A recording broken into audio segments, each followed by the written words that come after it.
Welcome to civils only. आज हम उस अदृश्य सिस्टम के बारे में जानेंगे जो हमारी पृथ्वी पर जीवन को मुमकिन बनाता है, हमारा वायुमंडल। ये सिर्फ हवा नहीं है, ये एक बहुत ही जटिल ढाल है, एक कंबल है और हमारे जीवन का स्रोत है, सब कुछ एक साथ। चलिए एक बहुत ही बेसिक, एकदम सीधे सवाल से शुरू करते हैं। हम खाने के बिना कुछ दिन, पानी के बिना कुछ समय तक तो रह सकते हैं, लेकिन सांस, वो तो हमें हर पल चाहिए। सांस लिए बिना कुछ मिनट भी जिंदा रहना नामुमकिन है। तो जवाब है बिल्कुल नहीं, और इसकी वजह है हमारा वायुमंडल। ये असल में कई गैसों का एक मिश्रण है जो पृथ्वी को चारों तरफ से एक कंबल की तरह लपेटे हुए हैं। इसका कोई रंग नहीं, कोई गंध नहीं, लेकिन जब ये हवा के रूप में बहती है तब हम इसे महसूस कर पाते हैं।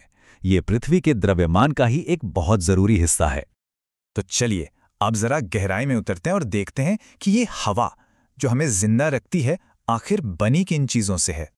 इस चार्ट को देखिए, इसका सबसे बड़ा हिस्सा करीब 78% तो नाइट्रोजन है। फिर आता है 21% ऑक्सीजन, जिसके बिना हम सांस ही नहीं ले सकते। लेकिन असली कहानी छिपी है उस बचे हुए 1% में। इस छोटे से हिस्से में वो गैसें हैं जो हमारे ग्रह के लिए बहुत ही जरूरी भूमिका निभाती हैं। इनमें से एक है कार्बन डाइऑक्साइड। इसे आप धरती का थर्मोस्टैट समझ सकते हैं। ये सूरज की रोशनी को तो आने देती है, लेकिन जो गर्मी धरती से वापस जाती है उसे बाहर जाने से रोक लेती है। ये गर्मी को वायुमंडल में ही ट्रैप कर लेती है, ठीक एक ग्रीन हाउस की तरह, और इसी वजह से हमारी धरती रहने लायक गर्म बनी रहती है। अगली गैस है ओजोन। ये एक तरह से हमारी धरती का सनस्क्रीन है। ये जमीन से करीब 10 से 50 किलोमीटर ऊपर एक परत बनाती है और सूरज से आने वाली खतरनाक अल्ट्रावायलेट यानी यूवी किरणों को सोख लेती है, उन्हें हम तक पहुंचने ही नहीं देती। ये हमारे जीवन के लिए एक सुरक्षा कवच की तरह है। अब बात करते हैं जल वाष्प की। ये हमारे वायुमंडल का कंबल है। ये सूरज से आने वाली गर्मी का कुछ हिस्सा सोखती है और धरती से निकलने वाली गर्मी को भी बाहर जाने से रोकती है। इसी की वजह से हमारी धरती न तो बहुत ज्यादा गर्म होती है और न ही बहुत ज्यादा ठंडी। और ये बात जानकर आपको शायद हैरानी होगी कि हवा में मौजूद धूल के छोटे छोटे कण भी कितने जरूरी हैं। जी हाँ, समुद्री नमक, राख और धूल के ये कण एक न्यूक्लियस की तरह काम करते हैं, जिसके चारों ओर जल वाष्प जमा होकर पानी की बूंदें बनाती हैं और फिर बादल बनते हैं। मतलब बिना धूल के बादल ही नहीं बन सकते। ठीक है, तो अब जब हमें ये पता चल गया है कि हमारी हवा में क्या क्या है, तो चलिए एक सफर पर निकलते हैं, नीचे से ऊपर वायुमंडल की 5 अलग अलग परतों से होते हुए। हमारी यात्रा शुरू होती है क्षोभमंडल से। ये वही परत है जहां हम सब रहते हैं, जहां हमारी सारी जैविक क्रियाएं होती हैं। ये परत हमारे लिए सबसे ज्यादा जरूरी है। यहीं पर लगभग सारे धूलकण और जलवाष्प मौजूद है। मतलब मौसम से जुड़ी हर घटना, चाहे वो बारिश हो, तूफान हो या बादल बनना हो, सब कुछ यहीं होता है। और एक मजेदार बात यह है कि इसमें जैसे जैसे आप ऊपर जाएंगे, हर एक 65 मीटर पर तापमान 1 डिग्री सेल्सियस कम होता जाता है। चलिए अब थोड़ा और ऊपर चलते हैं। क्षोभमंडल के ठीक ऊपर लगभग 50 किलोमीटर की ऊंचाई तक फैली है समताप मंडल। समताप मंडल की सबसे खास बात है इसमें मौजूद ओजोन लेयर।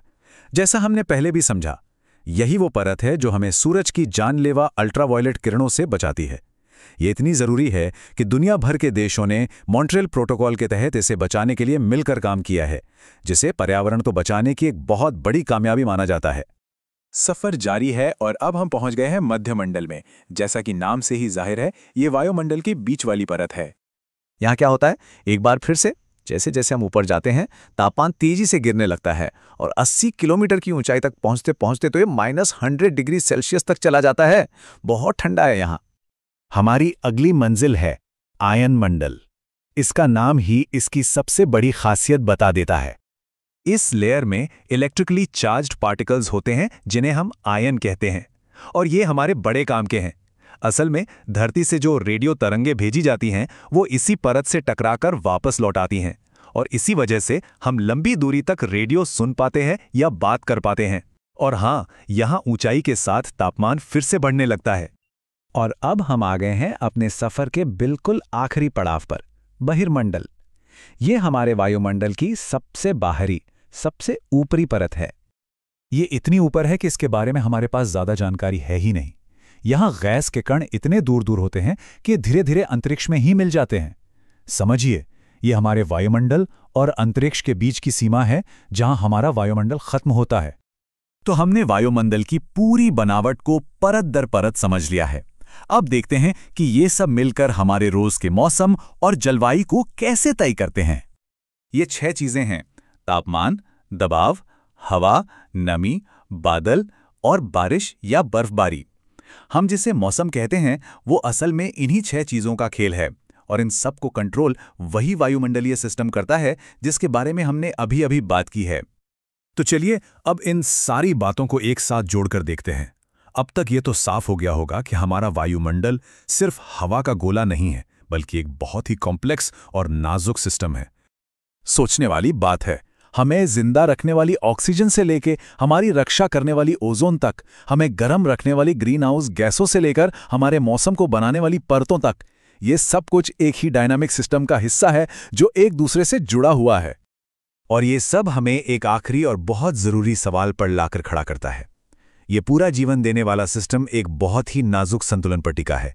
ये देखते हुए कि ये हमारे लिए कितना कुछ करता है, इसकी रक्षा करना आखिर इतना जरूरी क्यों है, इस सवाल पर जरूर सोचिएगा। अगर आपको ये वीडियो फायदेमंद लगी तो वीडियो को ज़्यादा से ज़्यादा शेयर करें, लाइक करें और चैनल को सब्सक्राइब करें। और कोई सुझाव हो या टॉपिक सजेस्ट करना हो तो कमेंट जरूर करें। साथ ही वन डे एग्जाम मेंस से रिलेटेड हमारा पॉडकास्ट जरूर देखें। धन्यवाद।